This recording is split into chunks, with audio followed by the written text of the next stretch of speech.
So if you Google Fred, you'll be brought to this page, and you can see it's really easy to use. There's a couple ways to search, but the one I would suggest is just typing in the search bar. So if you wanted to say, find out what the current unemployment rate is, we can just type that in and hit enter. And we're going to be brought to this page in which there's a bunch of search results. And so you can see the civilian unemployment rate is right up on top. It's the very first result. It's easy to find. But if you wanted to filter it down and find more refined results, you could use the tags on the left-hand side.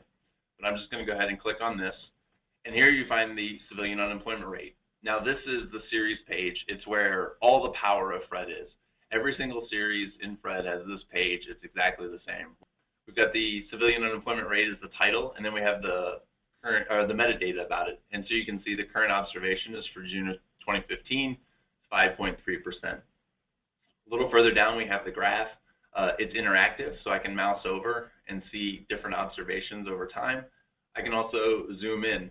So now I'm looking at the about the last 10 years of data, and you can see that the unemployment rate went quite high. Looks like it peaked at about 10%, and now it's back down to 5.3%. The gray bar in the middle of the graph is the latest recession. So that just gives you some context. That's the so-called Great Recession. I also have the scroll bar, so if I want to kind of move through time with the same window, I can then look at perhaps the preceding recession. If I scroll down a little bit, I've got 5 tabs, and they allow me to modify this graph and also get a lot more information about it and share it. So first off, I'm going to go ahead and select the Notes tab, and this just has a basic note about what the unemployment rate is. Then I have a Graph tab, and I'll go into details on this in just a second, but suffice it to say I can modify the graph, I can add a series to this graph, and I can modify an existing series. Also, once I get the graph set up exactly as I want, it's very easy for me to share it. So I can tweet it, send it to Facebook, Google+, email it.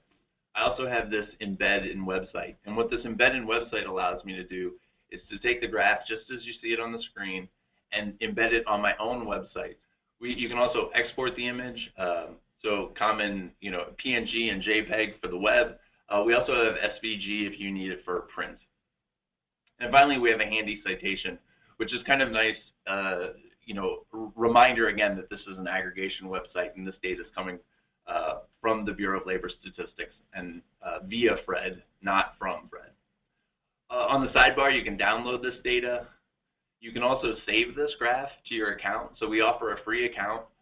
It allows you to save graphs, retrieve them. When they're saved, they can have a saved observation range that automatically updates. So you can save it for the last 10 years of data. But perhaps you want to compare that to your own state or your own region. So let me go ahead and add a series to this. And so I'm just going to go to the Add Data series.